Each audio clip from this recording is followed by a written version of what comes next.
A blind woman sits in a dark room and describes a mafia underboss's hidden scar in exact detail. She knows the length, the shape, the precise vertebra it crosses. This is knowledge only one person alive should have, and that person isn't her.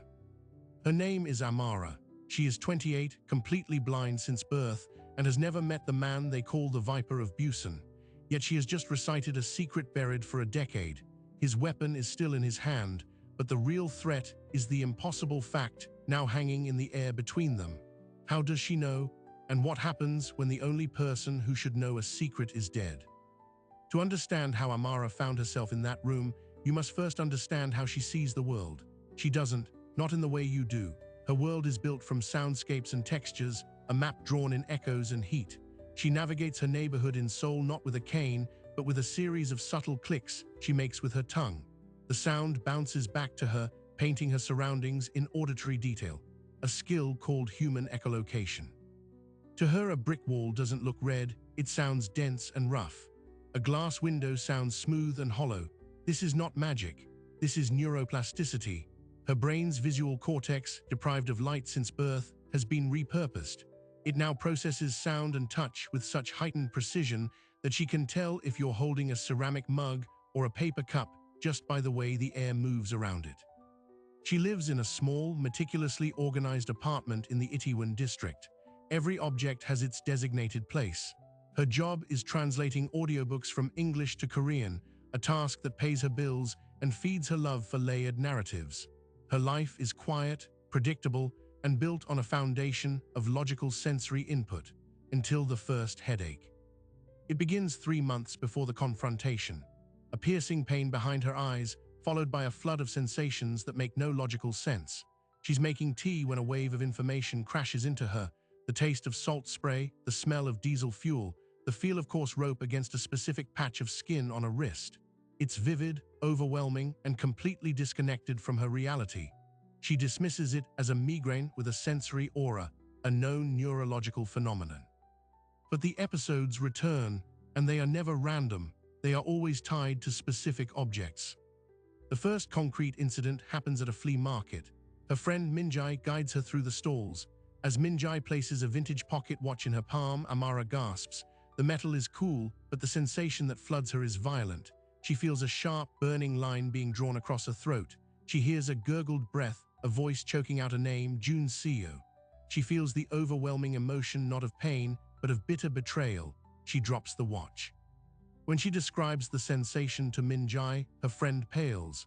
She shows Amara a photo she just took of the watch's engraving, a faded, single name, Jun Seo. They research. The watch is linked to a cold case.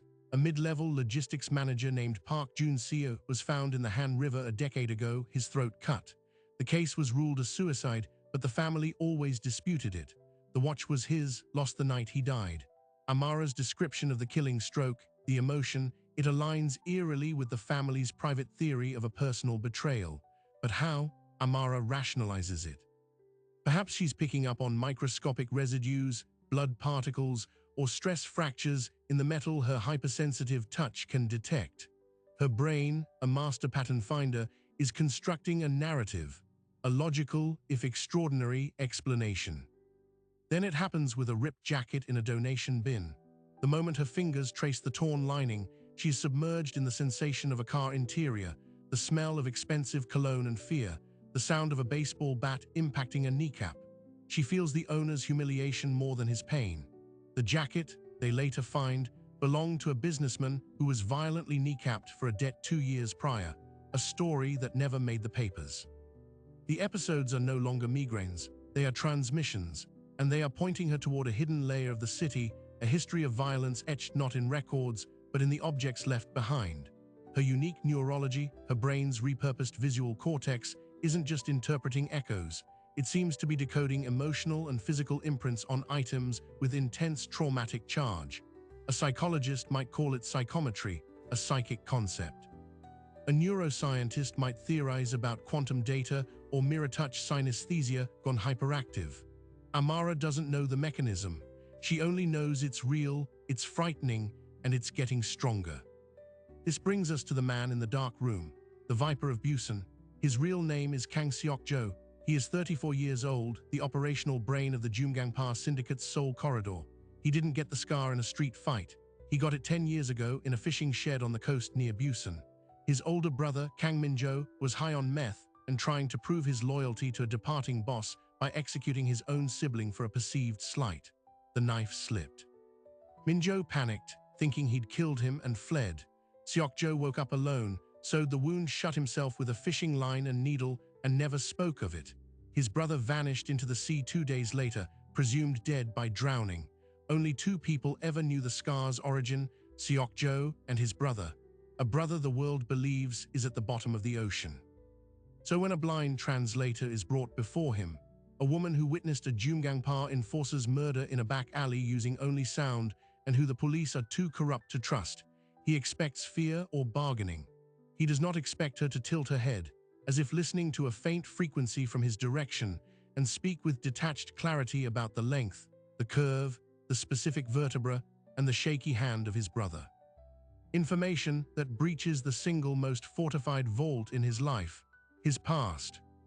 His gun lowers. The fear that flashes across his face isn't fear of exposure, it's epistemological terror. The foundational facts of his history have just been invalidated by a stranger. His first thought is not "how does she know?" but "who else knows?" And his second, more dangerous thought is, "if she knows this, what else does she see?" He doesn't kill her, he has her taken to a secure room. He leaves her there for 6 hours in silence. This is Act 1. A woman with a rewired brain accidentally tunes into the city's traumatic frequency. She picks up a signal from the most dangerous man in Seoul. And now she is trapped in the silent dark, waiting, not for her fate, but for his next question. A question that will crack the story wide open. What happens when a man who controls everything meets the one thing he cannot control? A truth he thought was buried forever. He returns not with more questions, but with an object. A simple, polished stone paperweight from his desk. He places it in her hands without a word. The room is still dark, but she doesn't need light. Her fingers trace the cool, smooth surface. For a moment there is nothing, then it hits. Not a violent trauma, but a dense, persistent melancholy. The feeling of long hours, of staring out a window at a city that feels like a cage. The weight of a decision that hasn't been made yet. She hears the faint scratch of a pen on paper, the sigh of a man carrying a burden he never asked for. She describes it quietly, the emotional texture, not the content. Seok-jo takes the paperweight back. His silence is different now, less threatening, more calculating. He brings a second item, a switchblade folded shut. The moment it touches her palm, her breath catches. This imprint is sharp, electric, the metallic taste of adrenaline, the thrill of a first act of real violence, not in anger but in cold, strategic necessity, a memory of power and the fear that always shadows it. She describes the sensation of a body folding, the shock in a man's eyes, the sticky warmth on the knuckles. She doesn't know who it was. She only knows the man holding the knife now felt no remorse, only a grim satisfaction at a problem solved. Seok-jo retrieves the blade. The accountant, he says, almost to himself. A man who tried to skim from the Jumgangpa's north side operations 2 years ago. A story known only to Seok-jo and the 2 men who disposed of the body. This is how their negotiation begins, not with threats but with verification. He is conducting an experiment, she is the laboratory. Over the next 48 hours he brings her a series of objects, a silk tie, a shattered smartphone screen, a single gold earring. Each one tells her story. The tie carries the cloying anxiety of a corrupt police captain accepting a bribe. The phone screen screams with the panic of a deal gone wrong, the sound of shattering glass and running footsteps. The earring holds the lingering perfume and profound loneliness of a mistress who knew too much and was quietly relocated. Amara's fear begins to morph into a desperate, focused clarity. She understands the rules of this deadly game. Her accuracy is her only currency. If she is wrong or vague, she is useless, and useless things are discarded. She leans into her focus, training her mind not to fight the flood of sensations, but to channel it, to articulate the specific emotions, sounds, and physical details. She becomes a translator of traumatic residue. Seok-jo, for his part, is faced with an impossible reality. This blind woman is a living database of his organization's most sensitive moments. She is a walking security breach. The logical move is to erase the breach, but he hesitates because she is also potentially the most powerful intelligence asset he has ever encountered. Imagine being able to know if an informant is lying by having them hold an object she can read. Imagine verifying a rival's story by retrieving an item from a crime scene. Her ability could turn the murky world of underworld intelligence into a clear text. He makes a decision. He will use her, but first he needs to understand the limits. He needs to break her of any sentimental notions. He brings her a child's stuffed rabbit, torn and dirty, retrieved from a dumpster near the river. He expects a harmless imprint, perhaps a lost toy. The moment it touches Amara's hands, she convulses. A silent scream locks in her throat. Her face drains of color.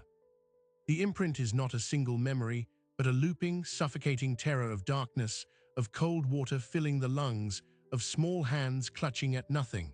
It is the last moments of a 6-year-old boy, abducted and drowned 5 years ago in an unsolved case that haunted the city. The toy was never found, until now. Amara rocks back and forth, tears streaming from her unseeing eyes. She isn't just sensing the memory, she is drowning in it. Seokjo watches, unmoved at first. This is the cost of doing business. This is the world. Then he sees something else. As the wave passes, Amara's expression hardens. The grief is still there, but it is now fused with a cold, directed fury. She turns her head toward where she senses him standing. Her voice is a raw scrape. His name was Jae-hoon. He was scared of the dark. He called the monster under his bed Mr. Shadows. The man who took him, he hummed a song, an old trot tune, The Alleyway Rose. She recites a license plate number fragment, a smell of cheap soju and mint gum. This is new. This is not just emotion and sensation.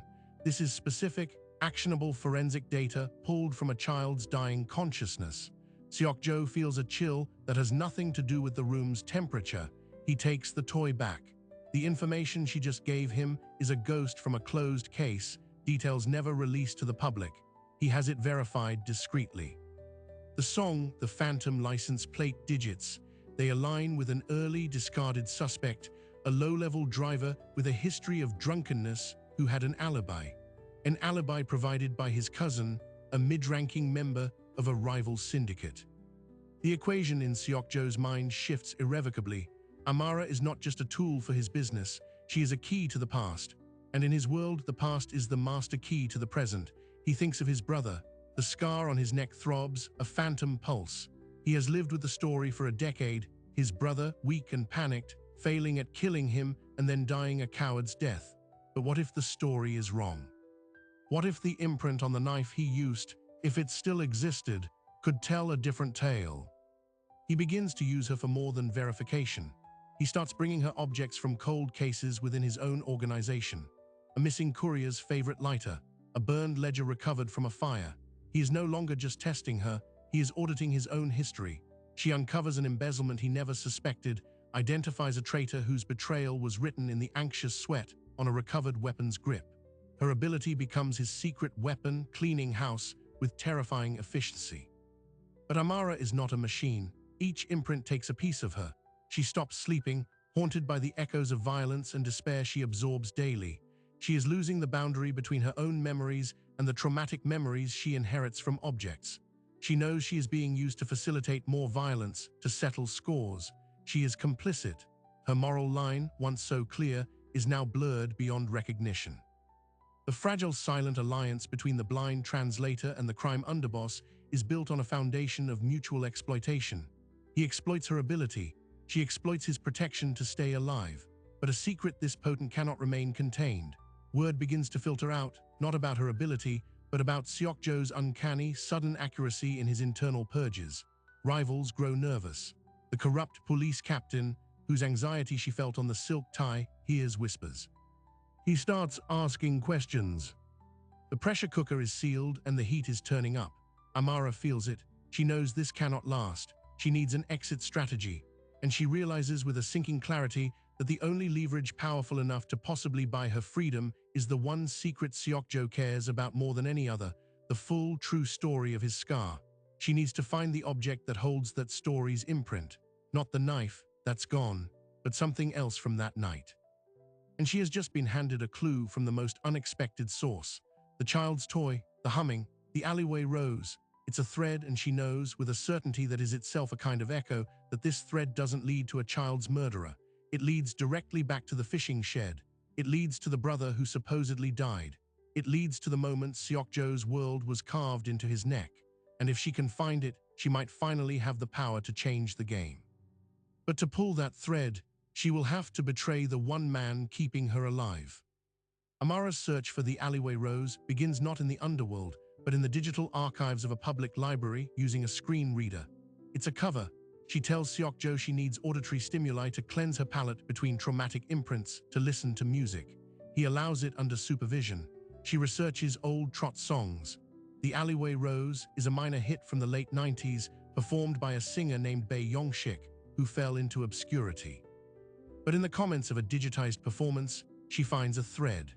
An older user mentions that Yongshik found a second career as an occasional performer at a private club in Busan's Old Port district in the mid-2000s, a club known to be a casual meeting spot for the lesser crews of the Busan-based Pyeonghwa syndicate, the Jumgangpa's most persistent rivals.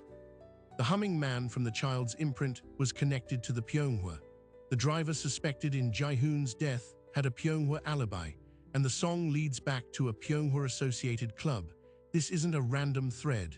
It's a trail leading directly to the rival syndicate, but what connects a child's murder, a 10-year-old scar, and a rival gang? She needs an object from Seokjo's past, something from the night of the scar. She can't ask for it. Instead, she begins to subtly guide his own cold case audit. When he brings her a random item from a past conflict, she feigns a weaker reading, then suggests, "The resonance is muddy. There is interference from another strong emotional event nearby in time, perhaps something you kept from that period.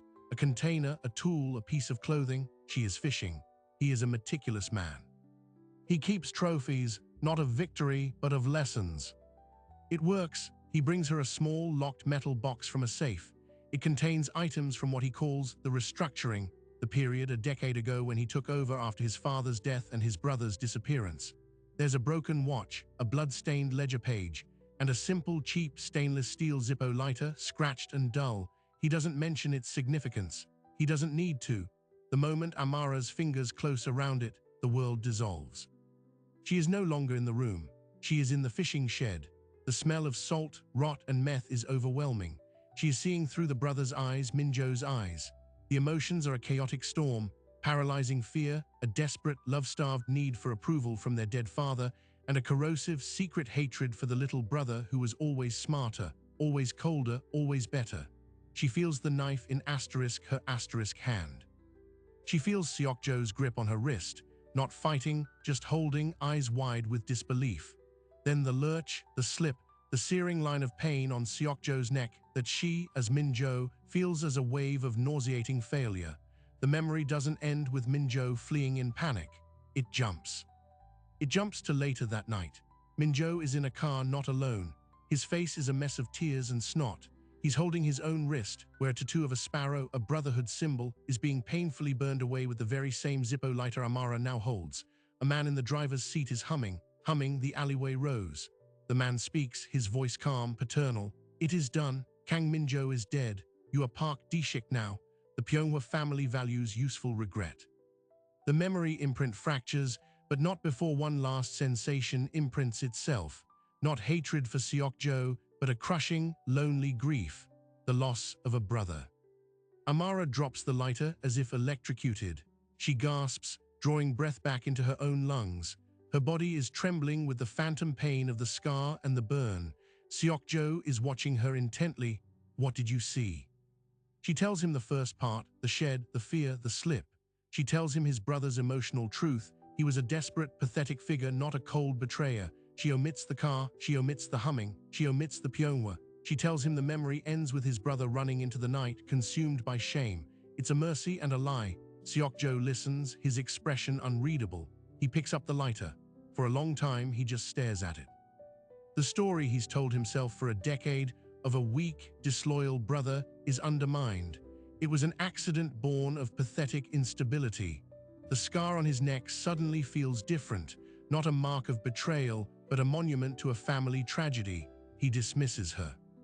Amara is left with the terrifying truth. Kang Minjo is alive. He was recruited by the Pyonghwa syndicate that very night. He has been living as a ghost inside the rival organization for 10 years. And the child's murder, Jae-hoon was the son of a Jumgang-connected prosecutor who was starting to ask questions about the Pyonghwa's Seoul expansion. The murder wasn't random. It was a message. And the driver, the one who hummed, was Min-jo's handler. The child's toy led her to her target's brother. This is the catastrophic knowledge. She is holding a secret that could reignite a gang war. If Seok-jo learns his brother is alive, and with the Pyonghwa, he will unleash everything. And if the Pyonghwa learn that Seok-jo has a human lie detector who can uncover their deepest secrets, and potentially the identity of their sleeper agent, they will stop at nothing to kill her. The pressure finds its crack. The corrupt police captain, Inspector Choi, makes his move. He has been piecing together the strange rumors from Seok-jo's territory. The sudden, precise removals. He suspects a new high-level informant. He doesn't believe in psychic blind women. He believes in technology. He thinks Seok-jo has developed a new surveillance method or hacked police databases. He decides to seize the asset. He raids the safe house under a pretext of a narcotics sweep, a move that brazenly crosses the line of the carefully maintained corruption. He doesn't find drugs, he finds Amara. Seok-jo is furious, but he cannot openly war with a captain without drawing catastrophic police attention. He is forced to negotiate. Inspector Choi, in a private meeting, lays out his terms. He doesn't want Amara, he wants the method. He wants the surveillance tech or the data source. Seok-jo, in a moment of ruthless genius, sees a way to turn this disaster into a weapon. He agrees to hand over the source for questioning. He tells Amara a different story. He tells her Inspector Choi is the man from the Thai, the one drowning in bribe anxiety. He tells her Choi is working with the Pyonghwa to destabilize him. He tells her that if she is captured by Choi, the Pyonghwa will get her and dissect her to find out how she works. He needs her to do one thing. When Choi brings her an object, she must read it and tell him the truth she sees. What Seok-jo doesn't tell her is that the object will be Choi's own service pistol. And the truth Amara will see, the memory of Choi murdering a fellow officer who discovered his syndicate ties, is a truth Seok-jo already knows. He is not using her to gather intelligence. He is using her to deliver a message to Choi directly into his mind. A message that says, I own the darkest secret in your soul. I can prove it. Stand down. Amara is delivered to a secure police interview room. It's clean, bright, and somehow more terrifying than the dark room. Inspector Choi is all smarmy courtesy. He offers her tea. He asks about her translation work. Then he places his service weapon on the table between them. I've heard you have a sensitive touch. Tell me what you feel from this. Amara's heart hammers. This is the test. She reaches out, her fingers brushing the cold polymer grip. The imprint is immediate and brutal. She is in a rain-slicked alley. She feels the cold rage of being exposed. She sees the face of a younger, idealistic officer, Officer Kim, his expression morphing from confusion to horror as he understands his partner's corruption. She feels the decisive squeeze of the trigger, the kick of the gun, the way Officer Kim's body slumps against a dumpster. The memory is polished by 1,000 nights of anxious revisiting. It is Inspector Choi's foundational sin. Amara, following Seok-jo's instruction, describes it in a flat, quiet monotone. The weather, the look in Officer Kim's eyes, the exact spot in the alley. She recites the first words Officer Kim got out before the shot. Hyung no, as she speaks, Inspector Choi's facade crumbles. The color drains from his face. He doesn't speak. He simply gets up, retrieves his gun, and leaves the room. An hour later, she is released back to Seok-jo's men without a word. The message was received. Seok-jo has neutralized a threat and gained a terrified, compromised ally in the police. But Amara is shattered. She has been used as a psychological torture device. She has weaponized a man's traumatic memory against him. The line is gone. She is no longer just a reader of history. She is an active participant in its most brutal economy. That night, in her sparse room, she makes a decision. She will not wait for leverage. She will create an exit with the only tool she has, the complete, unvarnished truth. She asks to see Seok-jo. When he arrives, she doesn't ask for an object. She speaks. She tells him everything she withheld about the lighter, the car, the humming of the alleyway rose, the man in the driver's seat, the burning of the tattoo, the words, "You are parked Dishik now." The Pyonghwa family values useful regret. She tells him his brother is alive. She tells him the child's murder was a Pyonghwa operation and the humming connects his brother's handler to that operation. She tells him the war he thinks is simmering is already over. They have had his brother, his own flesh and blood, inside their organization for 10 years. Seokjo does not move, he does not speak. The revelation is a seismic shock that rewrites his entire world. His rivalry with the Pyonghwa is no longer business. It is profoundly, intimately personal. His every loss, every setback over the last decade must now be re-examined through this lens. Was his brother involved? The anger that rises is not hot, but cold, absolute, and limitless. He looks at Amara, who has just handed him a truth more valuable than any tactical secret. She has given him his war's true name. "Why tell me this now?" he asks, his voice dangerously soft. Her answer is simple and finally wholly her own. "Because I am tired of being a vault for other people's secrets. I am giving you yours back, and in return, I want you to let me go, not as an asset you discard, but as a person you release, before I become nothing but the echoes in this room." He considers her, the blind woman who sees too much, the weapon he never wanted to become a person. He nods once. "One last thing," he says. "You find him, you find where my brother is now, you give me that, and you walk away clean, not to the Pyonghwa, not to the police, away." It is an impossible task, but it is a path. Amara agrees. She has just switched sides in a war she never wanted to be in, bargaining with a truth that could get thousands killed. And she has one last, terrible object to read, the one that will lead her to the ghost. The search for Park Dishik begins, and with it, the final, bloody act of this story clicks into place. To find a ghost, you need an object that haunts him. Seokjo provides it, a recent photograph printed on textured paper. It was taken from a distance with a long lens. It shows a man in his late 30s with a weathered face and tired eyes, leaving a modest apartment building in a nondescript neighborhood of Incheon. He looks nothing like the frantic young man from the shed memory. This is Park Dishik. Amara holds the photo. She does not see the image. She feels the paper. And from it, she gets nothing of the man himself. Instead, she gets the photographer's emotions, clinical focus, the slight tremor of fear. The photo is a dead end. It is a picture of a surface. She needs something he has touched, something he has invested with his own emotional energy. Seokjo's resources are vast. Within 24 hours, his men retrieve an item from the building's garbage chute. A cracked, empty eyeglasses case, discarded. It belongs to Park Dishik. This time, when Amara's fingers trace the worn faux leather, the connection snaps into place. The imprint is not a single memory, but a low-frequency hum of a life lived in quiet desperation.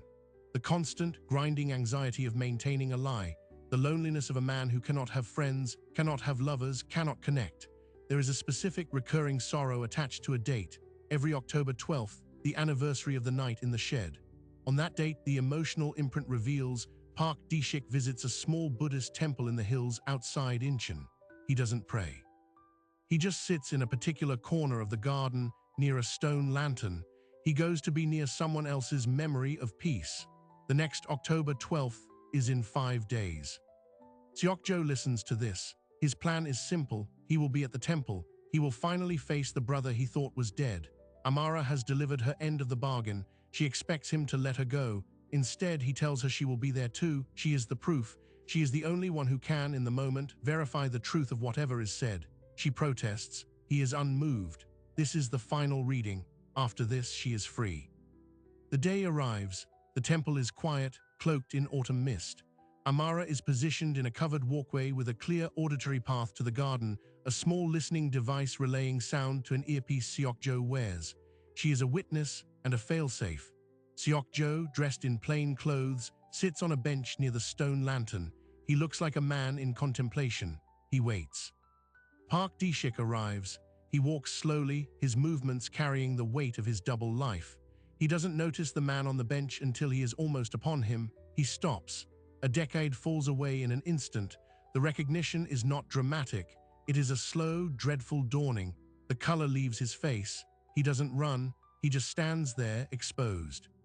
Seokjo speaks first, his voice low. "You hum a song, the alleyway rose." It's not a question. It's an accusation that contains everything. Minjo, now Dishik, flinches as if struck. The secret he thought was buried is lying in the open. He sinks onto the bench, a safe distance away. "They told me you were looking for a weapon," he says, his voice rough with disuse. "A psychic. I thought it was a rumor." "She is not a weapon, she is a mirror," Seokjo replies. "She showed me the shed. She showed me your fear. She didn't show me you getting into that car." Through the earpiece, Amara hears the tension, the unsaid history thickening the air. She focuses, trying to sense the emotional field between them, a chaotic storm of regret, anger, and residual fraternal bond. "Why?" Seokjo asks. The single word holds 10 years of confusion. Minjo's answer is a whisper. "I was weak, I was high, I failed at killing you, I was nothing. The Pyeonghwa found me crying on a dock. They offered me a name, a purpose, to be a ghost in your house. It was better than being a dead failure." He pauses. "The child, Jae-hoon, I didn't know. My handler, the man who hummed, he did that. When I found out it was too late, that's when I started coming here." Seokjo processes this. His brother is not a master strategist. He is a broken tool, consumed by regret. The grand betrayal shrinks into a sad, predictable tragedy. The anger in Seokjo doesn't dissipate, but it changes target. It redirects to the Pyeonghwa, who turned his family's dysfunction into a weapon. "What do you want?" Minjo asks finally. "The handler, the one who hums, where is he?" Minjo gives a name, an address, a schedule. It is the final act of his defection. Seokjo stands. He looks down at his brother, this ghost of a man. The order to kill him forms and then dissolves. Killing him would be a mercy. Letting him live with what he's done, with what he's become, is the true punishment. "If you leave this country tonight and never return, you live," Seokjo says. "If I ever hear your voice again in any context, you will wish you had died in that shed." Minjo nods, a barely perceptible movement. He gets up and walks away, disappearing back into the mist from which he came. The ghost is laid to rest. In the aftermath, Seokjo is true to his word. He gives Amara a new identity, a passport, a one-way ticket to Helsinki, and a bank account with enough money to live simply for years. It is not a reward. It is a transaction, payment for services rendered. He also hands her a final object, a small, smooth river stone. "From the temple garden," he says, "a clean memory, start with that." Amara leaves Seoul that night. She settles in a quiet suburb of Helsinki, where the long winter nights are filled with silence, not echoes. She sees a neurologist who is fascinated by her case, but has no explanation beyond extraordinary synesthesia and neuroplasticity. She tries to live a normal life, but her ability doesn't vanish. It simmers, a dormant sense. She is afraid to touch anything with history. 6 months later, a package arrives at her door. No return address. Inside is a simple, unmarked USB drive. With trepidation, she plugs it into her computer and lets her screen reader narrate the text file it contains. It is a news article translated into English. The headline, "Senior Pyeonghwa Syndicate Lieutenant Arrested in Connection with Cold Case Child Murder." The article details how an anonymous tip, accompanied by startlingly precise forensic details known only to the killer and the investigators, led to the arrest of a man named Go Sung-chul. The article mentions the song he was known to hum. The case of little Jae-hoon is finally closed. There is a second, shorter article, Jumgangpa and Pyeonghwa syndicates announce truce following internal restructuring. The war was averted. There is no note, none is needed. It is Seokjo's final message, a closing of the loop. He used the truth she gave him, not for wholesale violence, but for a targeted, precise justice. And in doing so, he gave her a cleanish conscience. Amara sits in her quiet apartment, the Finnish snow falling silently outside. She picks up the river stone from the temple. She holds it in her palm. She feels the cool smoothness, and beneath it, a faint, gentle imprint of mossy dampness and profound, uncomplicated peace. It is the first imprint that doesn't hurt. She places it on her windowsill. She will never be normal. Her brain is wired to hear the whispers of the past in the objects of the present, but she has learned to control the volume. She uses her ability sparingly, intentionally, to help a local historical society authenticate artifacts, feeling the craftsman's pride, not their pain. She has found a balance. She is no longer a vault for secrets or a weapon for criminals. She is a translator in the truest sense, bridging the gap between the tangible present and the emotional past. And the scar, the 3¼ inch curve on Kang Seok-jo's neck, it remains, but its meaning has been rewritten. It is no longer a monument to betrayal, but a cipher for a tragedy that has finally been solved. The only person alive who should have known its origin did know. And then she set the story straight. Sometimes, the most dangerous knowledge isn't about the future. It's about uncovering the real story buried in the past. And sometimes, the bravest thing you can do is not to hide what you know, but to use it to end a story so a new one can begin. So what is the real story here? Is it about a supernatural ability, or is it about the stories we choose to believe? The scientific consensus remains clear. There is no evidence for extrasensory perception. What Amara experienced can be framed as an extreme, perhaps unprecedented, expression of known phenomena: hyperdeveloped neuroplasticity. A brain that turned the volume on every other sense to maximum, cross-wiring touch with emotional processing in a way that science has not yet mapped. A lifelong practice of decoding echoes that accidentally tuned her into a different frequency of information, the emotional echoes trapped in objects. Or perhaps, it's a reminder that the map of human perception is still mostly blank, and we label the unexplored territories impossible. But strip away the mechanism, and you are left with a more universal truth. Every person, every object, every place holds a history. Most of us are blind to it. We move through a world layered with silent stories of joy, trauma, love, and violence, and we never hear a whisper. Amara's story is a metaphor made literal. It asks the question, if you could know the hidden truth of anything you touched, would you? And more importantly, what would you do with that knowledge? Would you use it for power, for justice, for healing? Or would you, like she initially did, try to shut it out? Her journey from a quiet translator to a weaponized asset to a wounded healer mirrors a choice we all face when confronted with uncomfortable truths. Do we look away or do we engage? Do we let the past dictate the present, or do we use our understanding of it to change the future? She chose to engage at great personal cost, and in doing so, she altered the trajectory of multiple lives. She solved a cold case. She prevented a war. She gave a tormented man a chance at a clean slate, not by throwing a punch, but by listening to a whisper everyone else ignored. The scar on Kang Seok-jo's neck is still there, but its story has been updated. The blind woman who described it in exact detail didn't just know a secret, she catalyzed the rewriting of a decade of lies. In the end, the most powerful thing she held wasn't a psychic ability, it was her integrity in the face of that ability. She reminded a ruthless man of his humanity, and in return, he gave her back her own. We are surrounded by echoes. Stories are embedded in the heirloom on your shelf, the second-hand coat in your closet, the old house you live in. You may not feel their imprints, but they are there. The question this story leaves us with is not, is this power real? But what truths are we blind to in our own lives, and what would happen if we dared to listen? If you found yourself captivated by this journey into the shadows where perception meets power, then you won't want to miss what's coming next. Dive deeper into the untold stories hiding in plain sight. Subscribe now and hit the notification bell, because the next story is already waiting, and it's closer than you think.